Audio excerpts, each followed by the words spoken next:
Hello, everyone. Today we have Christ the King, class of 2021 quarterback Noah Bodden, recently committed to Grambling State University.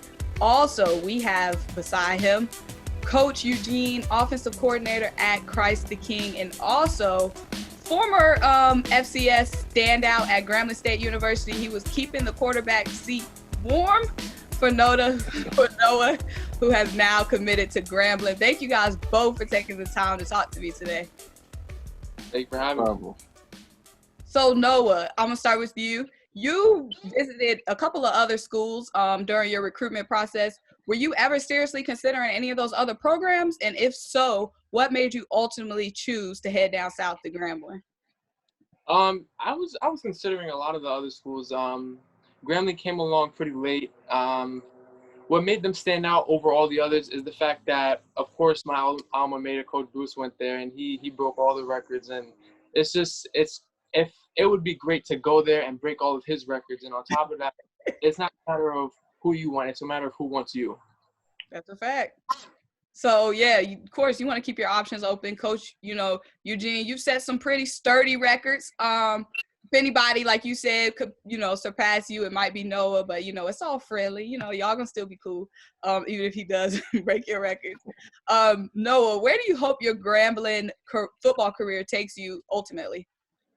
Well, of course, the goal is to ultimately get to the NFL, but if not, I plan on majoring in technical engineering and career in that as well.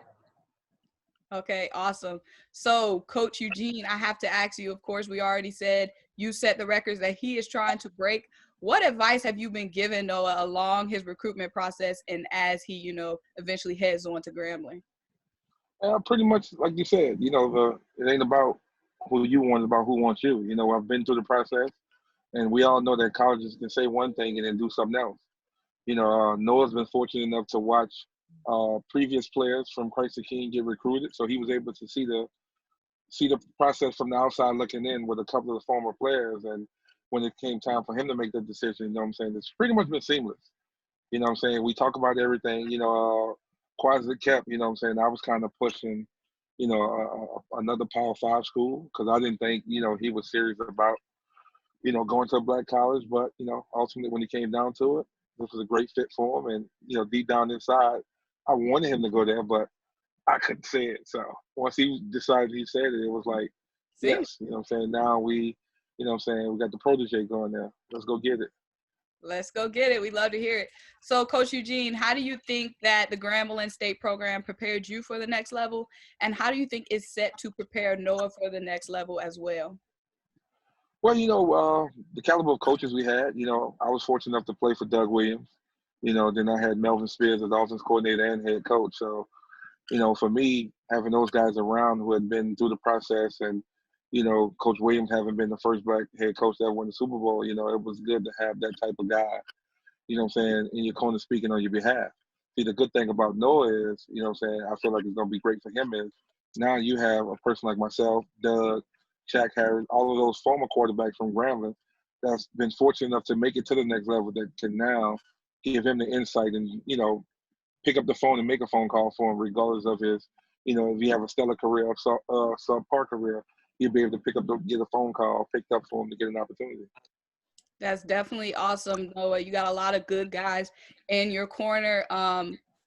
That's awesome. You haven't even picked up the football yet at Grambling. You got a lot of guys vouching for you, so that's amazing.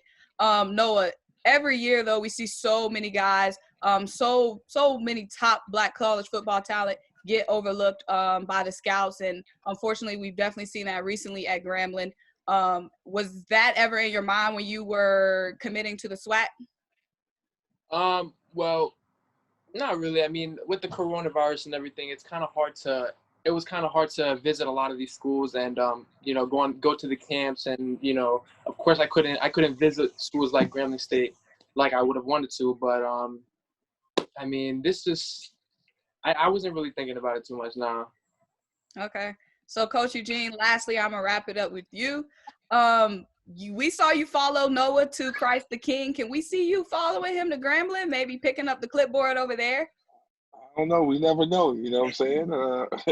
you know, if the opportunity presents itself, absolutely, I would jump on it. You know, because there's nothing like having that familiarity with a person. You know what I'm saying? And like I said, I've had him going on 3 years, and man, we've had some great times together. So, you know, when you dream, you do dream about, you know, hopefully taking it to the next level with him and everything else. But, you know, if not, he already know I'm a phone call away, and I'll be at pretty much most of his games and things like that. You know what I'm saying? So he'll be all right.